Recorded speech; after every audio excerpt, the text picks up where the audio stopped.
Hi, it's me, and the current year is 2024. Toyota chairman predicts battery electric cars will only reach 30% market share. Toyota's chairman, formerly president, who's since been forced out due to incompetence and/or I'm sure they had a different excuse. Akio Toyoda, yes, the surname does ring a bell. He was installed into the position as president, not, I believe, through his competence and capability, but instead because he's a descendant of the man who founded the company. He believes that battery electric vehicles will reach, at most, 30% of market share, with the rest taken up by hybrids, hydrogen fuel cell, and fuel-burning cars. With 1 billion people in the world living without electricity, limiting their choices and ability to travel by making expensive cars isn't the answer, the grandson of the company's founder said during a business event this month. According to remarks published on the company's media platform Tuesday, quote, customers, not regulations or policies, should make that decision, he said. Well, spoiler alert, customers will make the decision. And regarding the comments about 1 billion people in the world living without electricity, should we point out the obvious? The vast majority of those cases, people still currently living in poverty, they're probably not driving any vehicles in the first place. Now, I do understand there are some exceptions. People can cobble together a bit of a motorbike, add some extra storage, and you've got a pseudo vehicle. But it is utterly asinine for this to be part of your reasoning process. People who today can't actually afford to own vehicles and use vehicles are part of the reason why we're going to keep making vehicles that they can't own, afford, or use. Idiot. The world's #1 car maker, and I do want to underscore that, by vehicles sold today, and guess what? They're going to plunge from #1 and out of the top 10 and then file for bankruptcy. And it will be glorious because they did this to themselves. I feel bad for the Toyota employees and the Japanese economy, which is going to implode as a result. But the writing's been on the wall for so long, and the incompetent leadership at this company, honestly, they're begging for it, has pushed back against criticism of falling behind in the transition to electrified vehicles, saying that it's pioneering hybrid drivetrains, e.g. a horse with a car stapled to it. That's how to visualize a hybrid. 2 propulsion systems, 1 totally unnecessary and going extinct. Hydrogen technology, which makes 0 sense, at least for now. There's such a lossy process in creating hydrogen for use, so energy inefficient. But until humanity has a superabundance of excess energy, generating fuck tons from solar, storing in batteries, we've got so much energy we don't know what to do with it, hydrogen is a dead end. And holistic approach will ultimately prove to be the right approach for the business, customers, and the environment. In fact, earlier this month, Mr. Toyota announced an initiative to develop new combustion engines. Okay, so were you listening? It's 2024. In 2024. Oh my God. Yes, in 2024, Toyota developing new combustion engines, e.g. a faster horse. Quote, engines will surely remain, said the guy whose company surely will not. Toyota was quoted as saying in the company publication, it wasn't clear whether Toyota's remarks referred to new car sales or those already on the road. Well, obviously refers to new sales. So Toyota must be the last company that just has not yet got the message. It's remarkable. Not only are they pissing away money developing new combustion engines, but they are simultaneously spreading themselves so thin, pursuing 4 independent strategies. 1, internal combustion engine vehicles. 2, hydrogen fuel cell vehicles. Spoiler alert, the market has well and truly signaled that people are not interested in hydrogen fuel cells. Plus, it just doesn't make sense economically or from a physics point of view. Internal combustion engine vehicles with a vibrator-sized battery in them, also known as fake electric vehicles, also known as hybrids, and also electric vehicles, and expecting 30% or less of all of their vehicle sales in the future will be electric. So, in other words, expecting 70+% of their vehicle sales to be made up of the other 3 forms of propulsion that are all going away. And when Toyota eventually does collapse, and eventually it's going to be a lot sooner than I think most people expect, my best guess is before the end of the decade, they are going to leave a 10+ million unit hole in the automotive market that someone needs to fill. Probably somewhere around the $20,000 to $30,000 range on average. Well, it's a good thing that the world's second/sometimes other #1 automotive manufacturer by unit sold per year is going to be fine. That would be Volkswagen, of course, because otherwise there'd be a 20 million unit hole and, oh wait, VW are fucked as well. Yikes. Continuing this article, EVs will account for 75% of new car sales and 44% of passenger vehicles on the road by 2040, according to a forecast by Bloomberg NEF. Now, vehicles on roads, who cares about that? It's an irrelevant metric for now. I have news for Doomberg NEF.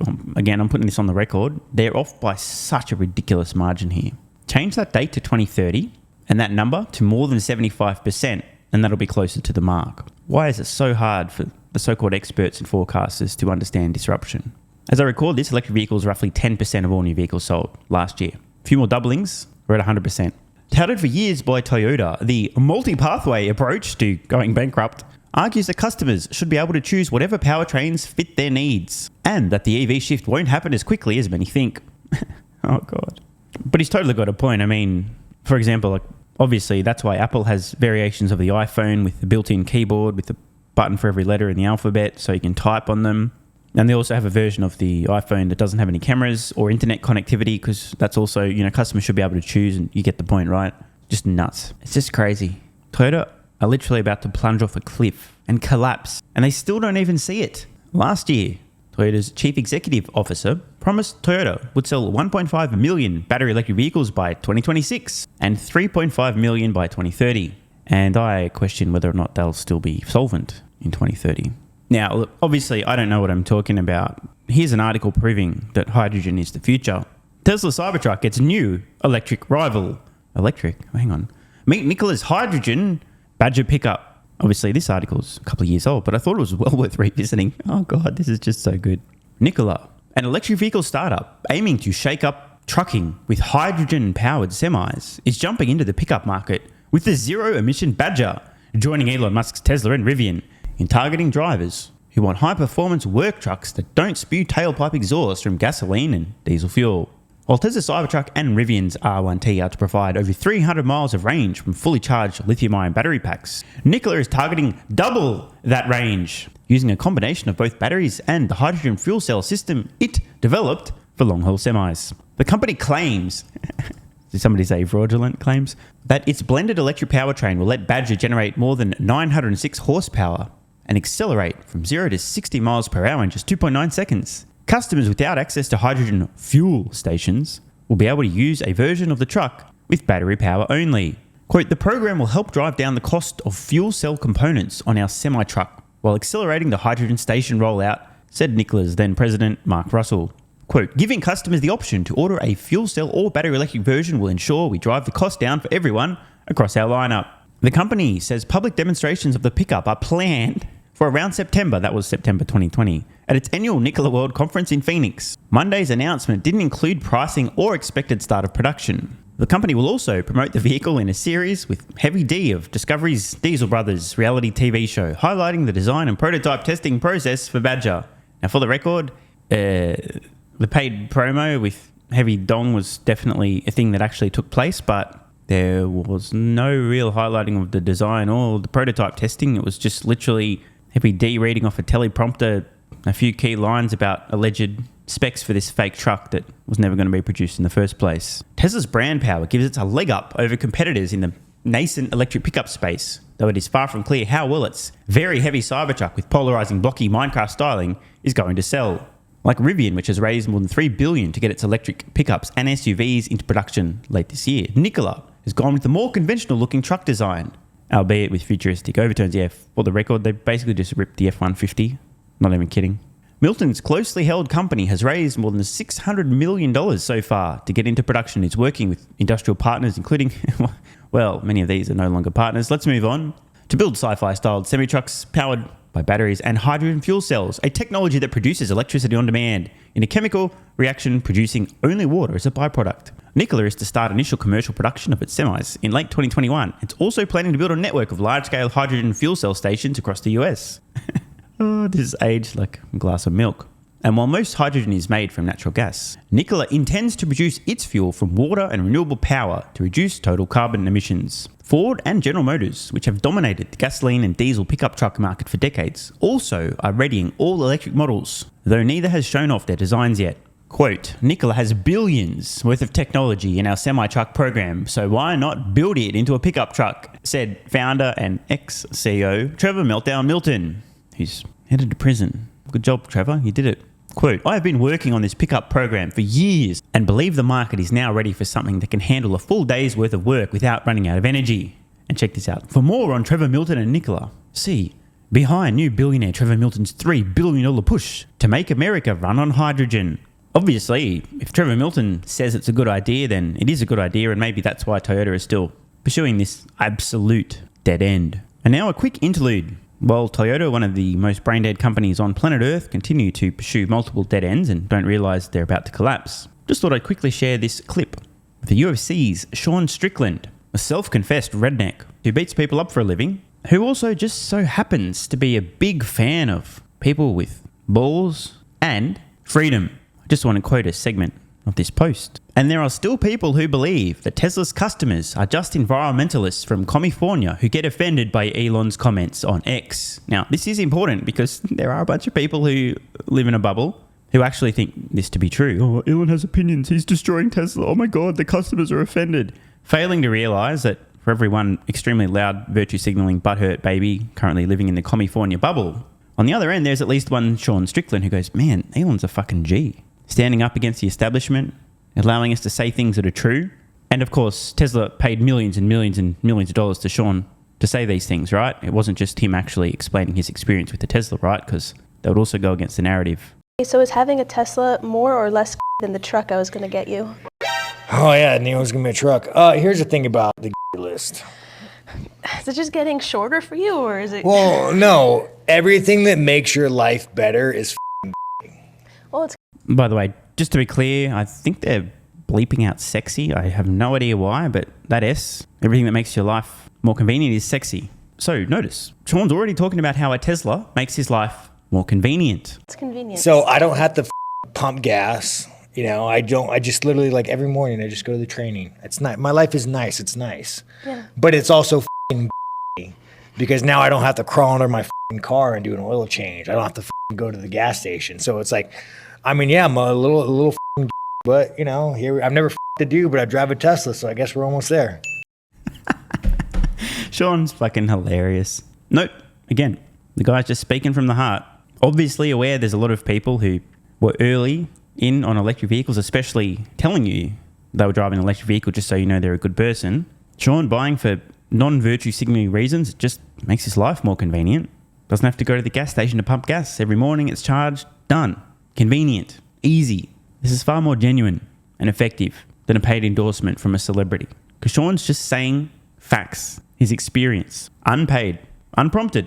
Of course, Toyota's working thesis must be that some people enjoy the inconvenience of pumping gas, oil changes, additional maintenance costs, and so on, right? That's why they're still going to be, they're literally investing in new internal combustion engines as I record this. And now back to the present moment, but still focused on dead ends. CNBS, bringing the goods. Hybrids versus electric vehicles. So as EV demand does remain strong in pockets of the country, mostly in wealthy coastal areas, how does the business overall look going forward? Joining us now is celebrity motor car owner Tom Maoli. He owns several New Jersey car dealerships, including... Well, off to a great start. We're hearing from somebody who owns car dealerships, by the way. Very profitable businesses for now. It'll be hard-pressed to find a single car dealership operating in the United States a decade from now. So just flagging, we're clearly hearing from somebody who isn't able to sell Tesla vehicles, may not have a whole lot of experience using Tesla vehicles, and most likely has a business currently making all of its money selling internal combustion engine vehicles. I wonder if he sees the writing on the wall. Including a Ford dealership, and you've been blunt on the topic. By the way, you are based in a wealthy coastal state, so you should be the prime market, right? You should be the prime market for these buyers. Correct. And you've been blunt about it. What are you seeing now, Tom? Good to see you, Brian. Thanks for having me on. But, you know, listen, Ford lost $523 million this quarter. They're projecting a $4 to $5 billion loss. EV sales are down 11% across the board. And if you read their earnings report, they say the Mach-E is collapsing. It's down 51%. You know, I'm not so sure what the Biden administration is looking at, but this thing is a failure. And Toyota is booming. Look at their stock. They're making all kinds of, I have a Lexus dealership, which is owned by Toyota. Hybrids are flying off the shelf. Gas cars and hybrids are flying off the shelves. EVs cannot sell. The consumer does not want them. So I just want to take a moment here, just learn that this guy owns a Toyota dealership. What we're really hearing here is Toyota's electric vehicles won't sell. Legacy automotive manufacturer vehicles that are electric won't sell. What was the world's best-selling vehicle again last year? Oh, that's right, an electric vehicle, Tesla's Model Y. This is actually an extremely bullish signal for Tesla. We know that Tesla's Model Y is the world's best-selling vehicle. So obviously, consumers will and do buy Tesla vehicles, even at quite a premium in some cases. Yet, in their own words, the people whose job it is to sell electric vehicles produced by Tesla's so-called competition admit they're so shit that no one's buying them. I think what we're hearing here is that Tesla's already won when it comes to electric vehicles. Now, the key note here, if you as a business, whether it's producing vehicles or selling them, a dealership, believe that the internal combustion engine vehicle and or the hybrid will be here for a decade, 2 decades, in fact, inevitably far beyond that, Toyota themselves only think 30% or less of all new vehicles sold at any point at their peak will be electric, then you shouldn't be too concerned about this. You go, oh, look, consumers don't want electric vehicles. And the truth is they don't want our electric vehicles. But don't worry, electric vehicles are only going to be a tiny fraction, not even 1/3 of the new vehicle market in the future at their peak. So we don't have to worry about that too much. We can just double down on ICE vehicles and hybrids and maybe even hydrogen. But if it turns out that before the end of the decade, almost every new vehicle sold will be electric, these auto manufacturers and car dealers are in big trouble. And again, these comments are as much about the quality of Tesla vehicles, the fact that Model Y is the number one selling vehicle, not electric vehicle in the world last year, as they are about the utter shite being produced by Tesla's so-called competition. And if Tesla's so-called competition is producing shite and not even able to compete, they're just embarrassing themselves. It really does look like Tesla has a clear run. They've already won the decade. They just got to reach the scale now. And, you know, it's the age-old story. We could talk about it over and over again. Tom, but sales overall are still growing. The national sales numbers are up 30%. Yeah, listen, 30% when you're selling, when it's only 6% of the marketplace, that's, it's easy to be up 30%. They're throwing percentage numbers around, not volume numbers. And, look at Tesla. Tesla's taking it on the head. They're dropping prices. The margins are dropping like a rocket ship. And, Toyota just came out and they trimmed EV production and sales for next year, and they said that they're going to continue to produce hybrids and gas cars. And Mercedes-Benz, BMW, they're all doing the same thing. It's growing, but it's not growing rapidly. Infrastructure's not there. Consumers are afraid of charging, and it's too costly. And I don't know what the Biden administration is doing with this mandate, but at the end of the day, the consumer needs to be able to spend their dollars. They go out, they work for it, they pay their taxes, and they need to be able to spend their dollars where they want to spend. Well, seems like a lot of folks in the industry, whether they make internal combustion engine vehicles or sell them, simply do not see the writing on the wall. Tony Siebel was right when he recently said that there's going to be an autocalypse. Want more content? Early access? Bunch of perks? Click the links in the pinned comment. AG1 has given me a massive, meaningful boost in energy, allowing me to do a lot more every day, including using my brain more and using my body more. I highly recommend you guys and girls check it out. It's an excellent way to fill in nutritional gaps. It's got 75 high-quality vitamins, minerals, and whole food source nutrients, plus prebiotics and probiotics and digestive enzymes and adaptogens to help you deal with stress. Plus, if you click the link in the pinned comment or head to drinkag1.com/SMR, you can get yourself a 1-year free supply of vitamin D3 and K2. But don't take my word for it. Here's what some of you guys and girls have to say. AG1 has changed my life. I was, as you described, treating myself like a circus, ate like trash, rarely exercised, used alcohol as a stress crutch, cannabis also. AG1 is what gave me the kick in the ass, got me back to the gym, motivated me to do more for myself, family, my business, etc. Keep doing what you do. Now, I know there's some skeptics, the same kind of people who think Elon Musk is a fraud, reading this going, what do you thought? There's no way that's possible, bro. It must be a placebo effect. Believe it or not, this is a recurring theme. If you give your body everything it needs to feel and perform its best, including having a lot more energy, you'll need ways to use that energy. For me personally, that includes more exercise, moving my body more social activity, and more cognitively demanding tasks, including producing a ton of exclusive content over on Twitter and on Patreon, plus my daily YouTube uploads. The proof's in the pudding. On to another testimonial from a viewer of this channel. SMR, you asked me to provide feedback on AG1. Here it is. It has helped with mental acuity, stamina, and intestinal waste management. Can't read between the lines. It certainly helps with regularity and digestion. That's what the digestive enzymes are for. It has also dramatically reduced my cravings for sugar. You guys need to stop eating sugar. It's fucking poison. I'm 50, 5'9", and overweight, aka a fat motherfucker. I think that's a technical term for overweight, isn't it? Is it fat motherfucker or obese? I can't remember. I average 100 hours a week in the West Texas oil fields as a safety supervisor. Jesus Christ, dude. No wonder you're struggling to keep your weight under control. 100 hours a week. Brutal. It has helped me lose weight. It is not an appetite suppressant. It can help fat people suppress cravings, and motivation to be healthier is critical for changing your diet. Love you, brother. Again, this is a great point and something people really don't seem to grasp. If you have more energy, everything becomes easier. It's like turning on easy mode for life. A few years ago, before I was taking AG1, my health was trash. I was struggling to get through the day, had afternoon fatigue. The last thing I wanted to do was either use my brain or move my body. Didn't have the energy. Now, my biggest struggle every day is figuring out ways to use that energy. I'm exercising way more, doing a lot more with my friends and family, and of course, my work output has increased substantially. And you can fact check me. Check out the average length of my videos I was posting to YouTube 3 years ago. Need I say more? And one final testimonial. Love this one. Okay, here's the deal for me with this AG1 shit. I'm 41 years old and not the type to eat, drink, smoke, or sleep healthy, so I was skeptical. That being said, here's what I experienced. Day 1, meh. Day 2, afternoon fatigue was about 45 minutes late. Day 3, 0 afternoon fatigue. Day 4, 0 afternoon fatigue plus extra energy. Day 5, again, 0 afternoon fatigue plus energy, wondering, what the fuck, really? See, this is the thing, right? The results for many people are just almost too good to be true. This is the same experience I had. My afternoon fatigue just vanished out of nowhere. I'm like, wait, what the fuck? Why am I not tired in the afternoons anymore? Surely, it's not that AG1 shit, is it? Turns out it was. Day 6 and 7, same thing. Day 8, same thing. Plus, I had the want to get things done around the house that I normally would slack off and not get done. Again, the point, extra energy, you'll need to use it, you'll find ways to use it. Day 9, 10, and 11, and today is day 12.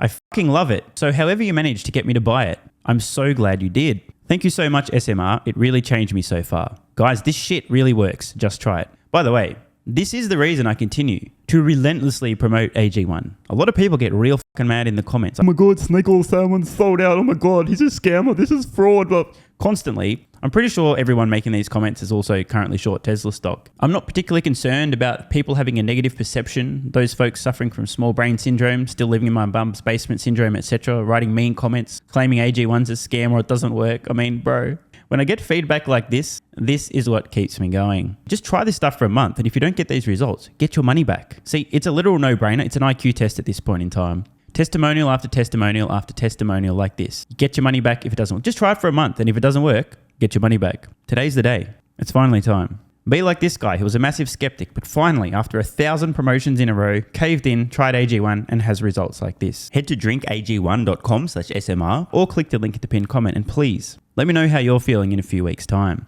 Now, if you'll excuse me, time to put my extra energy to good use. I'll be recording some more exclusive content for Patreon and my Twitter subscribers. So click the links at the pinned comment. See you over on Twitter and or Patreon, and don't forget to grab your AG1. Love ya.